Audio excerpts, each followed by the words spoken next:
Kisah ini berawal dari sebuah pertemuan kawan lama, Ilham dan Reza. Keduanya adalah teman semasa sekolah. Reza yang bekerja sebagai supir penghantar galon mineral, tak sengaja bertemu dengan Ilham yang mempunyai perusahaan tempat Reza mengirim galon mineral.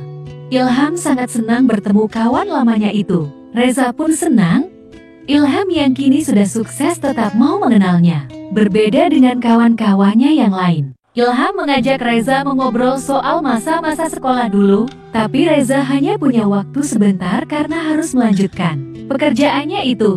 Ilham meminta ke Reza, nanti setelah sepulang kerja, datanglah ke sini. Kita lanjutkan obrolan kita ini. Reza pun mengiyakan ajakan Ilham ini. Dia pun segera pergi untuk segera menyelesaikan pekerjaannya itu. Sore hari, setelah kerjaan selesai, Reza bergegas ke perusahaan Ilham kawannya itu.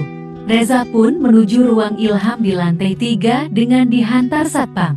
Sepanjang orang yang dia temui di situ, seolah memandangnya dengan tatapan aneh. Reza tahu, Reza yang datang dengan memakai baju seragamnya yang lusuh itu, tak pantas untuk bertemu dengan seorang pimpinan di perusahaan itu. Bahkan tak hanya karyawan Ilham, satpam pun sama sekali tak menghargainya. Tapi Reza berusaha mengabaikan itu semua. Yang penting dia akan bertemu dengan kawan lamanya itu. Meskipun di hati kecil Reza, dia malu untuk bertemu Ilham karena statusnya yang begitu jauh. Reza pun akhirnya masuk ke ruangan Ilham dan bertemu dengannya. Ilham pun menyuruhnya duduk dan memanggil office boy untuk membuatkan minum dan membawakan cemilan. Keduanya asyik ngobrol ke sana ke sini, membahas cerita tentang di sekolah dulu. Reza adalah sosok yang baik dan pintar di sekolah. Tak hanya itu, dia juga sosok yang pemberani di mata Ilham. Tak jarang Reza selalu pasang badan saat Ilham diganggu di sekolah. Kebaikan-kebaikan Reza yang teringat di mata Ilham. Ilham pun menanyakan kondisi Reza sekarang, apa Reza sudah menikah? Reza pun menjelaskan bahwa Reza pernah menikah. Tak hanya itu, Reza juga mempunyai satu anak laki-laki. Tapi sayangnya Reza ditinggal istrinya karena Reza tak punya kehidupan yang layak di mata istrinya. Mendengar itu Ilham pun ikut prihatin. Reza pun menanyakan hal serupa kepada Ilham. Ilham pun menjawab bahwa Ilham sudah menikah. Akan tetapi sampai saat ini, Ilham belum dikasih momongan. Mendengar itu, Reza memberikan semangat untuk Ilham. Sampai di suatu momen, Ilham menawarkan kerjaan untuk Reza. Ilham bilang gaji di sini mungkin 3 kali dari tempat kerjamu sekarang. Reza mengucapkan terima kasih kepada kawannya itu, akan tetapi Reza juga menolak tawaran itu. Aku sebenarnya mau, tetapi aku tak menguasai job kerjaan di sini.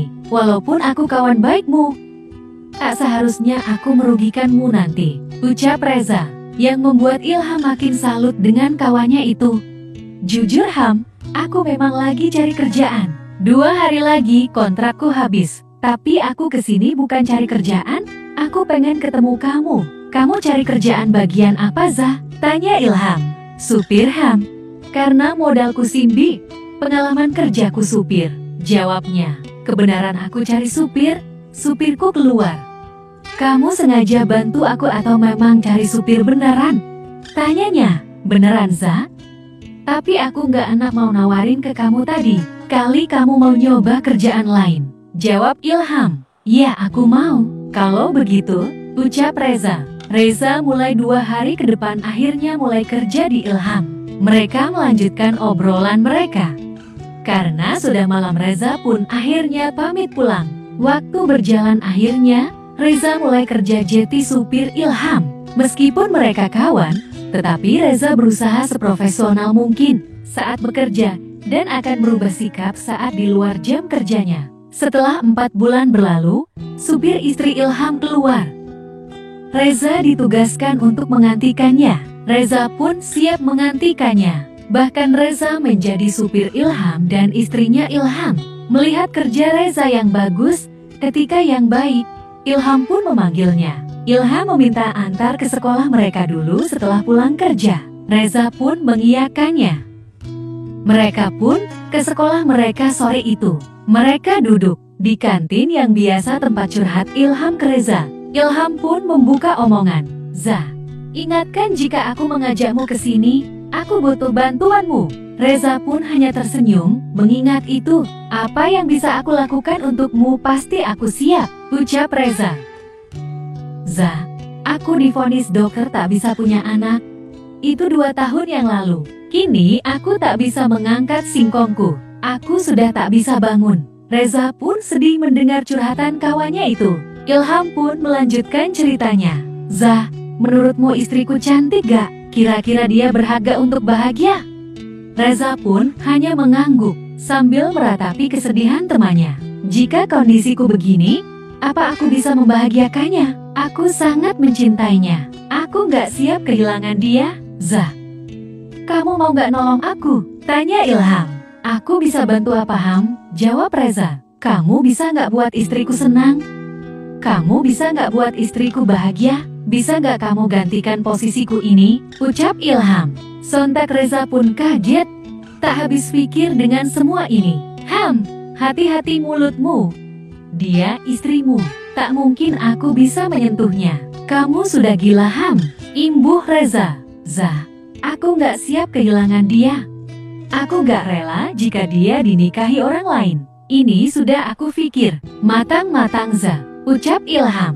Reza pun menangis di depan Ilham. Reza tak menyangka orang sebaik Ilham menerima semua ini. Aku gak mungkin bisa Ham, ungkap Reza. Tolong aku Zah, kamu sahabat baikku. Jika aku nanti punya anak dengan istriku, aku berharap itu dari kamu, sahabatku sendiri. Orang baik yang lama aku kenal Zah, ungkap Ilham. Dengan berat hati, Reza terpaksa melakukan ini semua. Ilham mengajak Reza pulang ke rumahnya. Reza disuruh menunggu di depan. Ilham masuk menemui istrinya dan menceritakan semua. Istrinya pun marah atas keputusan suaminya itu. Ilham pun dengan sabar menjelaskan ke istrinya itu. Dia akan menganggap semua tak ada apapun. Seperti biasa, hanya Reza menggantikan peran itu saja. Setelah diskusi lama, istri Ilham pun terpaksa menyetujuinya. Meski sakit, Ilham harus melakukannya. Reza tak lagi jadi supir Ilham lagi, tapi menjadi supir pribadi Lala, istri Ilham. Meskipun awalnya canggung, tapi Reza berusaha mencairkan suasana. Mereka pun akhirnya dekat. Akal tetapi Lala yang dulunya menolak setelah sekali main dengan Reza. Makin gak karuan, dia sering memintanya. Punya Reza bisa 2 kali lebih dari punya Ilham.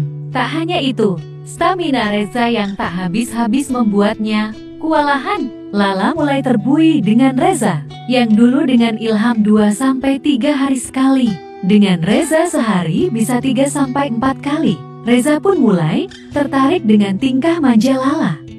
Lala yang begitu agresif dan tak tahu tempat selalu memintanya, membuat Reza menikmati hubungan ini. Tetapi mereka tetap menghargai Ilham. Mereka seolah tak ada apa-apa di depan Ilham. Mereka bertiga mulai bahagia dengan kabar kehamilan Lala. Dan hubungan ini terus berlanjut hingga saat ini.